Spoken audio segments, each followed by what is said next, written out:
I never thought my life would feel like a cheap soap opera until Thanksgiving. It all started with the clinking of glasses and the smell of roasted turkey drifting through the living room. The table was covered in an earthy brown cloth filled with traditional dishes. Our entire extended family had gathered at my parents' house in Portland. Aunt Carol brought her pumpkin pie. My cousin Luke was loudly cracking jokes at the head of the table. And me, I just sat quietly like I did every year. No one asked if I needed help. No one asked how work was going. They never really cared. I was cutting up mashed potatoes for my niece Ellie when a too familiar voice rang out sharp enough to freeze the room. Before we carve the turkey, I have something to say. My sister Vanessa stood up, flashing a smile that was sickeningly sweet. Her hair was meticulously curled, her nails painted blood red, her tone crisp and rehearsed like she practiced it in front of a mirror for hours.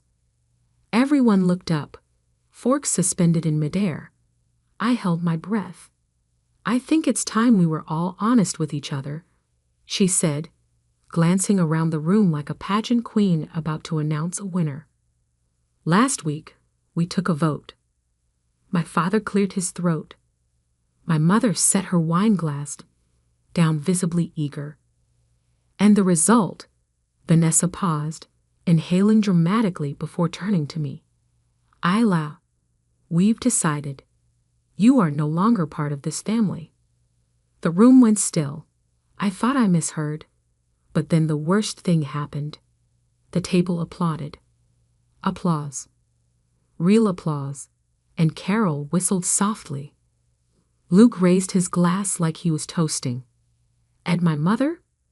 She burst out laughing like it was the funniest joke of the night. Finally, someone said it. She commented casually, like noting the weather. I looked at my father. He didn't turn to me, just shook his head slightly and murmured, "Maybe this is for the best." I sat frozen, my hand gripping the edge of the tablecloth. The turkey on my plate was still steaming, but I felt ice cold. My throat tightened, not from sadness, but fury. Slowly, I pushed my chair back and stood up in the smug silence. "You actually planned this?" Vanessa smiled, unmistakably victorious. "You've always been a thorn in everyone's side. Always so cold, distant, acting like you're better than us." They didn't respond, just nodded slowly, then bent down and picked up my purse. "I guess if I'm no longer family, then these won't be necessary." I placed a thick folder on the table. The sound it made was soft, but it sliced through the tension like a blade. Vanessa flinched. "What's this?" I crossed my arms, leaned back, and locked eyes with her. "Why don't you take a look?" The moment she flipped the first page, I saw it. That instant when her smile shattered like glass hitting tile. Her face turned pale. Her hands trembled as she turned to the next page. Then she shrieked, a sharp sound that made little Ellie burst into tears. Everyone stood up. Joel, Vanessa's husband, snatched the folder. Seconds later, he turned to me, his face drained of color. Is this real?" I nodded. Every number, every message, every lie. The holiday table became a silent battleground. Vanessa stood frozen, eyes still processing what she had read. The folder lay open, several pages now scattered on the floor from her shaking hands. No one said a word. The ticking wall clock and Ellie's sniffles on Aunt Carol's lap were the only sounds left. How did you get all of this?" Vanessa's voice cracked. I stepped toward the table, my voice steady, calmer than I expected. "Because I knew one day you'd do something you couldn't take back." Joel picked up one of the fallen pages. It showed a screenshot of a bank transfer, $2,800 from my account into one under Vanessa's name. right after she tearfully claimed Joel had lost his job. "And this?" Joel asked, voice low but sharp. "3 nights at the Grand Hill Hotel, charged to my card, booked under Alyssa Green." Vanessa opened her mouth, but couldn't form words. My mother tried to interject, but I raised my hand. "I'm not done." I bent down, pulled out another set of papers, and slid them toward my father. "These are for you. A full breakdown of everything I paid for your hospital bills after your fall last year. Itemized, receipts included." My father stared at the papers, his face unreadable, but his hand trembled slightly on the table. Then I turned to my mother. "And here's a screenshot of your bank transaction from March 14th, $2,200. I wired you to cover urgent credit card debt." My mother jumped in defensive. "Why are you bringing this up now? We're family. That money was given out of love." "What kind of love mocks me, excludes me, and then votes me off the dinner table?" I cut her off, eyes locked. "Not one of you ever apologized. None of you ever considered paying back a single dollar. I've been nothing but a walking wallet." Luke spoke up weakly. "Isla, maybe we shouldn't have clapped. We just didn't realize it was this serious." I turned to him calm, but razor sharp. "You clapped when I was kicked out of the family. You laughed when Vanessa insulted me in front of Ellie. You were silent every year I supported everyone, so don't pretend to be innocent now." The silence in the room grew heavier as I pulled out my phone. "Since we're being honest, let's go through everything, shall we?" I opened my notes app, the one I'd been quietly updating for years. March 2021. Vanessa needed $5,000 for Joel's medical emergency. Funny how that same weekend, they were posting beach vacation photos from Cancun. Vanessa's face turned red. Those were old photos. "Really?" I swiped to show time-stamped hotel receipts. "The Grand Sunset Resort seems to disagree. Posted by Alyssa Green, your favorite alias."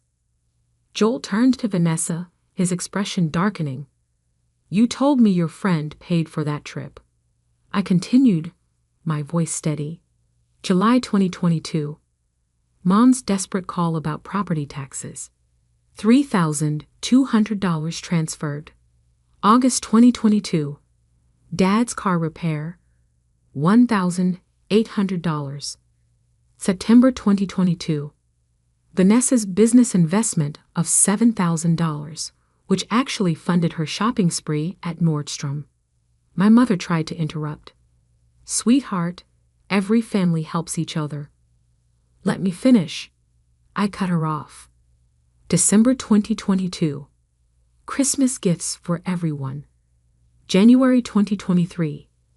Ellie's private school deposit. February 2023. Dad's hospital bills. March 2023. Vanessa's emergency house repair. April 2023. Mom's credit card debt. May 2023. "Stop!" Vanessa screamed, her mascara starting to run. "Why are you doing this?" I looked at her calmly. "Because you all just voted to kick me out of the family. So let's make sure everyone knows exactly what they're voting away." I turned to my father. "Remember when you bragged to Uncle Steve about paying off your medical debt yourself?" Showing the transfer receipts from my account. Dad's face turned ashen. Uncle Steve looked between us, confusion turning to understanding. "Or how about when Vanessa won Employee of the Year at her company?" I continued. "Should we tell everyone about the $12,000 investment I made in her boss's wife's startup that mysteriously got her the nomination?" The room was dead silent now. Even little Ellie had stopped crying, sensing the tension. "And Mom," I turned to her, "remember that fundraiser you organized for the church? The one where you were praised for your generous anonymous donation. Would you like to tell everyone who actually made that donation? My mother's hand started shaking. I meant to pay you back. No, you didn't, I said softly. None of you did, because you never saw me as family. I was just a convenient ATM with a guilty conscience. Aunt Carol, who had been unusually quiet, spoke up. But why did you keep giving if they treated you this way? I smiled sadly, because I kept hoping that one day, just one day, someone would say, "Thank you," and mean it. That someone would acknowledge me as more than just a walking checkbook. I pulled out one final document. This is a complete record of every loan, every gift, every financial support I've provided over the past 5 years. Total amount: $178,432. The number hung in the air like a guillotine. But don't worry, I continued, my voice ice cold.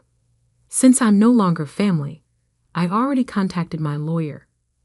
Every transaction will be treated as what it actually was, an unpaid loan. You have 30 days to start repayment, or we can discuss terms in court. Joel collapsed into his chair. We can't pay that back. Not my problem anymore, I replied. After all, I'm not family, remember? The room erupted into chaos. Vanessa started sobbing, mascara running down her cheeks. Joel was frantically scrolling through their joint bank account on his phone. My mother had her head in her hands, while my father just sat there, staring at the pile of receipts like they were written in a language he couldn't understand. You can't do this, Vanessa choked out between sobs. We're your family. I let out a hollow laugh. Funny how I'm family again when you need money. 10 minutes ago, you were leading the charge to kick me out. But Ellie's school, she started. Should have thought about that before the vote. I cut her off. I'm sure you can find another private school that costs less than $30,000 a year, or maybe sell some of those designer bags I inadvertently funded. My father finally found his voice. Isla, be reasonable. We can't possibly pay back that amount. I turned to him slowly. Remember last month when I asked to borrow $200 for car repairs? You said, and I quote, "It's time you learn to handle your own problems." Well, Dad, it's time you all learned to handle yours. But the hospital bills, he stammered, are now your responsibility. I finished, just like they should have been from the start. My mother tried a different approach. Sweetheart, we made a mistake. We were emotional. Can't we just forget this happened? Like you forgot about the $15,000 I gave you for home repairs? The money you actually spent on that luxury cruise? I pulled out another receipt. The one you told everyone was won in a radio contest. The color drained from her face. Aunt Carol, who had been quietly processing everything, suddenly stood up. I think I need to leave. Oh no, I said, pulling out another folder. You might want to stay for this part. Remember that investment opportunity you pitched me last Christmas? The one that turned out to be a pyramid scheme? She froze mid-step. I have copies of all our conversations, the wire transfers, and, I smiled coldly, the very interesting emails you sent to your friends bragging about how you'd found an easy mark in your naive niece. Luke, who had been unusually quiet, tried to slip away from the table. Leaving so soon, cousin? I called out. Don't you want to explain to everyone how you managed to afford that new truck? The one you bought right after I loaned you money for your sick dog's surgery. He slumped back into his chair. I stood up, gathering my things. You have 30 days to start repayment. My lawyer will contact each of you with payment plans based on the amount owed. If you choose not to comply, we'll handle this legally. But what about holidays? My mother asked weakly. Family gatherings? You voted, remember? I replied. I'm not family anymore. I'm just a creditor collecting on bad debts. Vanessa made one last desperate attempt. Please, Isla. Think about Ellie. She loves her school.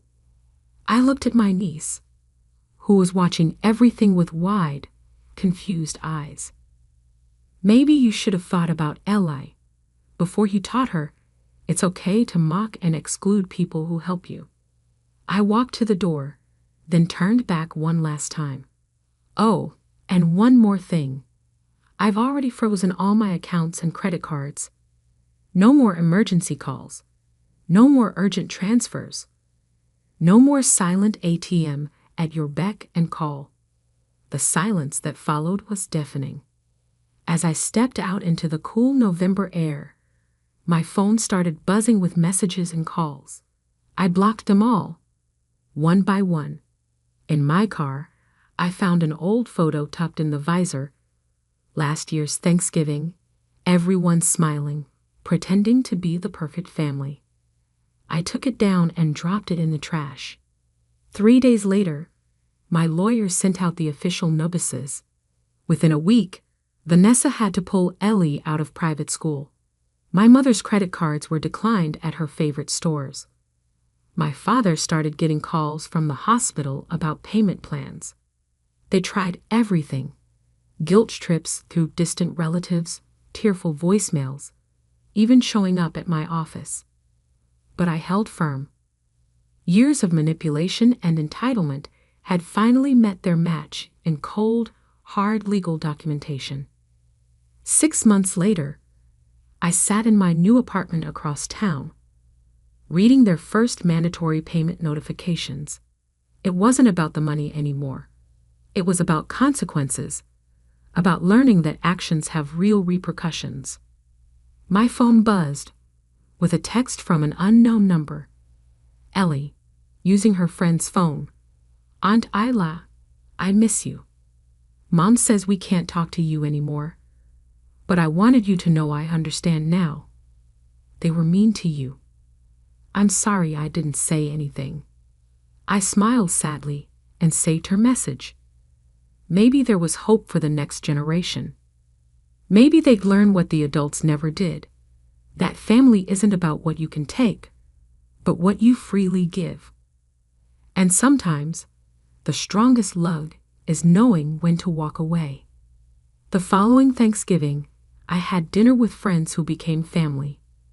No hidden agendas. No financial manipulation, just genuine care and respect. As we shared meals and stories, I realized that sometimes losing a toxic family is the first step to finding your real one. And that folder? I keep it locked away, not as a weapon, but as a reminder that self-respect costs more than any amount of money, and that sometimes the most expensive lesson is learning who doesn't deserve you.